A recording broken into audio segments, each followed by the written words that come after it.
Not only was Carmelo in foul trouble, but Tyson Chandler was in foul trouble for much of the game, and he wasn't a factor defensively inside. What do the Knicks have to do to turn this thing around and grab some momentum in this series? Well, one, they're a team that stresses isolation basketball. They hold the ball a lot, more ball movement. I looked at them to run a lot more pick and rolls. But the biggest thing is they're going to have to get their defense going. They're going to have to get physical. They're going to have to match the physicality of how Indiana plays. Because if they don't, Indiana's been the best defensive team in the league. And what Indiana does, they defend the three better than anyone. And we know the Knicks, they live on a three-point shot. Points in the paint, rebounding, all of that went the way of the visitors with Indiana. Back to Hibbert for a second, because he came into this game a little more than 5 points a game in his average against the Knicks. Goes for 14 today, 5 blocks. As you mentioned, gets Tyson Chandler in foul trouble. What did he do so different today that works so well? Well, the biggest thing is the Knicks are having matchup problems. They're having problems guarding West. They're having problems guarding George, so they're giving some help. And what's happened a lot is that Tyson Chandler is going times to give help. That leaves Hibbert open, whether it's for an offensive rebound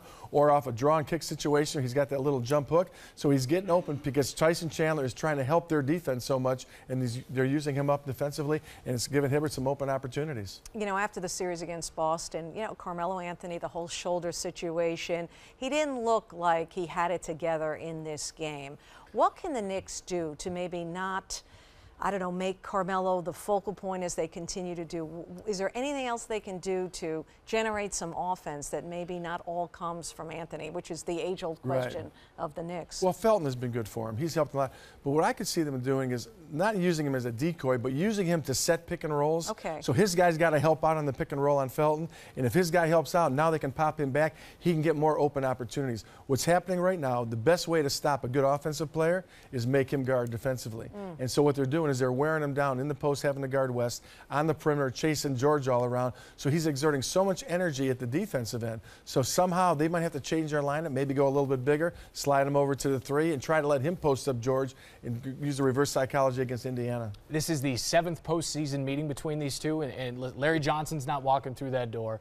Reggie Miller's not coming through that door. Spike Lee is. Spike Lee, sure. Actually, he's in every arena now. His hat game has gotten so much better since these battles in the 90s. But if history's any indication here, your Game 1 winner in the postseason battles between these two, Indiana and New York, they've split their 6 postseason meetings. The winner of Game 1 has gone on to advance in each occasion, each season. So now that home court is moot, now that the Pacers have done that, what can New York do to seize the momentum back?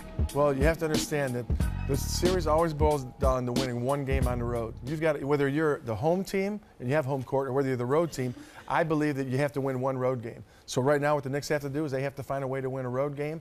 And where they're dangerous is that they can shoot threes, and they're a team that if they get hot and they make threes, they can win on the road. So this series is far from being over, but I do believe what you said, Linda. I believe that this is a hangover from the Boston series. That emotional series where they came back and they won after they had that tough game where they lost at home and came back and beat Boston. To have one-day preparation, I've gone through that twice, once in Detroit and once with Minnesota. Both times I lost that first game at home. How'd the rest of the series come in? Unfortunately, we lost in 6, so that doesn't bid very, very well for the New York Knicks. But we did hold service, and that's the biggest thing.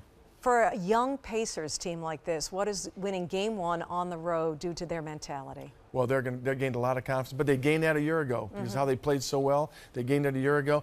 They're a team right now, when you look at George, he's an all-star. West has been an all-star. Now you have Hibbert playing at that level he's playing. And if they get that bench play, as you said, with Augustine off the bench, they're going to be tough to beat because it's tempo basketball. There's low possession games, and they rely on their efficiency offensively.